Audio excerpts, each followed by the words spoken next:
Okay, so this is a direction video for you guys just because, I may or may not get to a Zoom meeting, but there were questions that people are asked and I don't get to see all of you at once, so I'm going to be recording kind of like these commentary videos so that you can, get the message and everyone can hear it. So there's a couple things I want to talk about from last week, some lessons learned from last week. First, I just want to reiterate that what you're doing on Schoology is a completion grade, meaning you have to complete all the components and you will pass. You don't need to worry about the average that you get on the quizzes. That's not important. That doesn't go towards your grade. You go through the quizzes and then you get a pass-fail grade. That there's no numerical grade. That means you go through all of the documents, okay? If you go through all the documents, you will pass. If you noticed, I sent out an email, which I probably will be doing every Wednesday. I sent out an email to people that had zero completion for their first week. Even though the folder said April 4th, I wanted you guys to do this week's work this week because this week now, you're going to have a completely new folder and instead of having 11 things to do, you're going to have 22 things to do, which is really annoying. So just kind of keep up with that and work with that, and I think it should be fine. So it's very, very important just to kind of do it every week, okay? For your assessments, I want to reiterate that there are detailed explanation of the answers. Don't be like, oh, I thought it was B, and just click on the next one. Definitely look at why the answer was the answer. The deal with this exercise is to show you what the pattern is, how to play the game, okay? So that's done for you. You get out of it what you put into it. If you're just screwing around and doing the assessments and not really looking at why you get what you get or what the answers are, and you're not authentically doing it, you're not going to get out of it what it was meant. I can't control what you do. You could do whatever you want to do, but the bottom line is I'm giving you these exercises for a reason so that you understand what to expect when you're given the assessment in May. I'm giving you hints to have a successful outcome.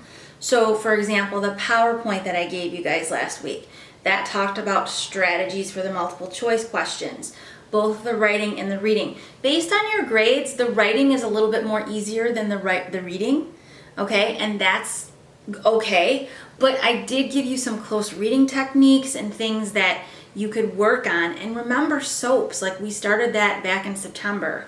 So again, don't just forget about everything that we're taught, way back when. You have to keep it coming, keep it going, okay? So just remember that I'm giving you tips. If they work, great. If they don't, but as long as you go through them, it'll help. Okay, next, the AP may be cut to 45 minutes, but that doesn't mean that we're not going to review everything because, brothers and sisters, this is not a content test.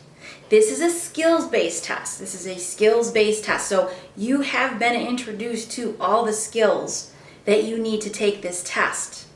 So whatever you do for the multiple choice questions is going to help you for the writing. And whatever you do for the writing is going to help you for the multiple choice questions. This is something that will help you. So I had a couple people say, do we need to do this because the AP exam has changed? It actually hasn't changed. It's just going to be shorter, but the skills that you're going to have are going to be tested. Okay? We don't know what that is. We have no idea. Okay? And we're not really going to know. They're not going to tell us exactly what they're going to put on the exam. I don't know if they're going to have an essay and some multiple choice. I have no idea. Or just an essay. But I do know that the skills are going to be there. So I'm going to be reviewing with you everything just so that you're duly prepared. Okay? And if you do take AP next year, it's going to help you with AP next year as well. The College Board will tell us what the dates are by April 3rd, and they're also going to give us the content that the exam will have, but they're not going to tell us exactly what it is. So really, we're going to find out the dates of the exam, and then we're going to review. Okay? So I just want to reiterate that because some of you guys are like, oh, we don't have to do this work because they're not going to do, well, we don't know what they're going to do. Like literally we don't. You may want to go into AP Classroom. I'm going to be checking it out. Nothing really has been added since I've last checked, but I've been looking it on the daily and seeing if we can, get some feedback from the AP College Board, but I'll be kind of threading that into what my sessions are every week. All right, so just know that you're going to be amply prepared. For your AP workout folder, it says April 4th. It says April 4th, but you need to do the work before April 4th. What? You just said that already. I did? I said all that? The April 4th thing. Yeah. You said that there's work assigned for this week, and the folder says April 4th, but you're going to have next week to do a whole another set of 11. Okay, so I already said that? Okay.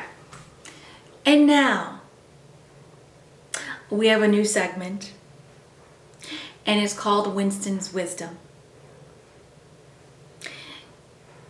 And what does wisdom... And let us hear what was... And now we have a new session. Oh, and now we have a new segment called Winston's Wisdom. Let's hear what he has to say.